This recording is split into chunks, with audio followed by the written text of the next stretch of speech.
La compagnie de tir à l'arc de Colmar s'appelle les Compagnons de Hollandsbourg.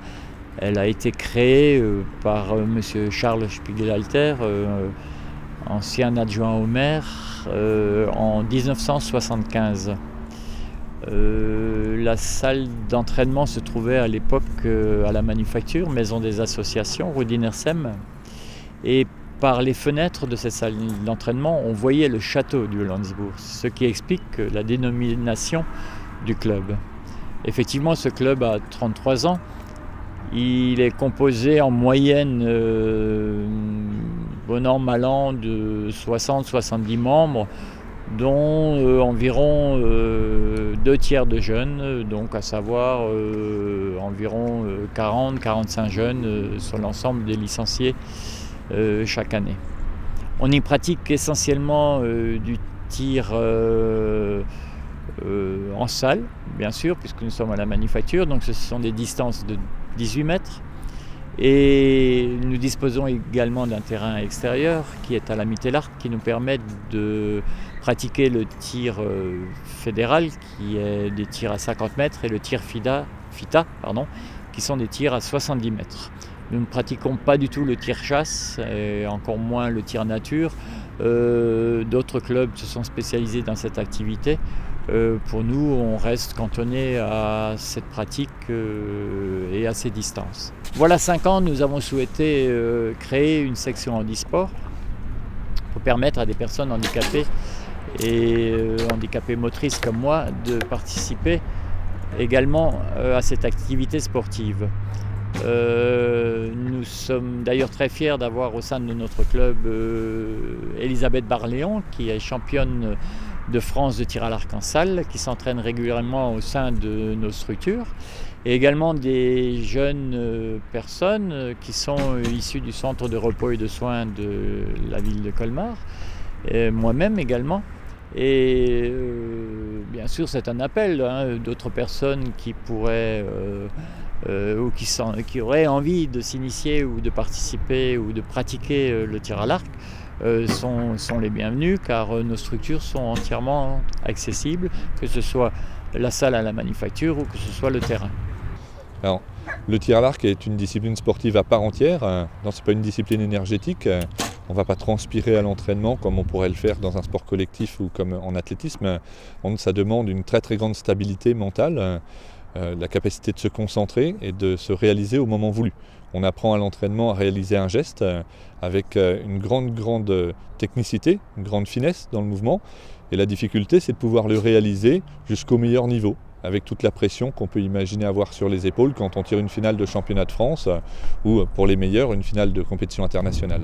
En fonction des catégories d'âge, benjamin, minime, cadet, junior et senior, on tire effectivement à différentes distances, à partir de 30 mètres et jusqu'à 90 mètres.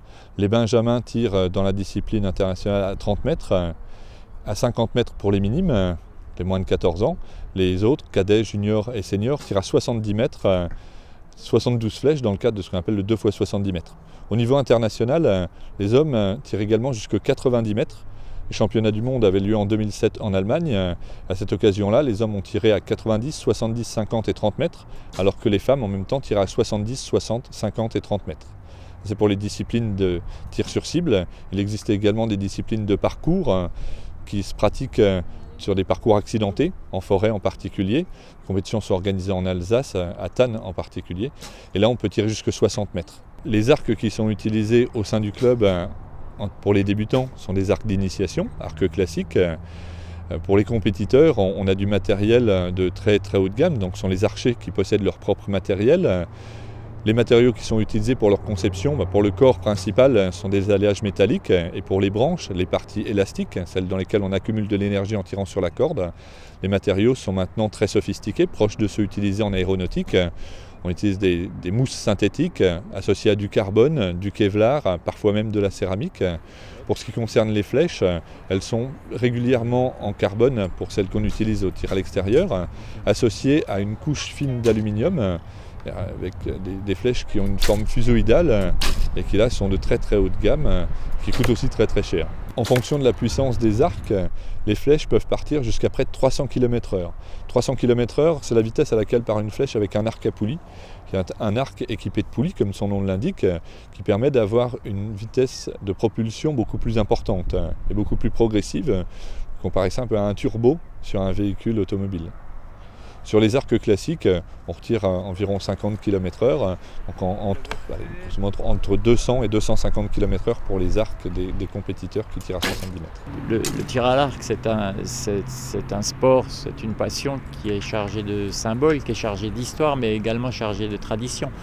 Alors effectivement, des personnes s'essayent à tirer des arcs traditionnels, des arcs puissants, des arcs anciens qui sont fabriqués par des manufacturiers.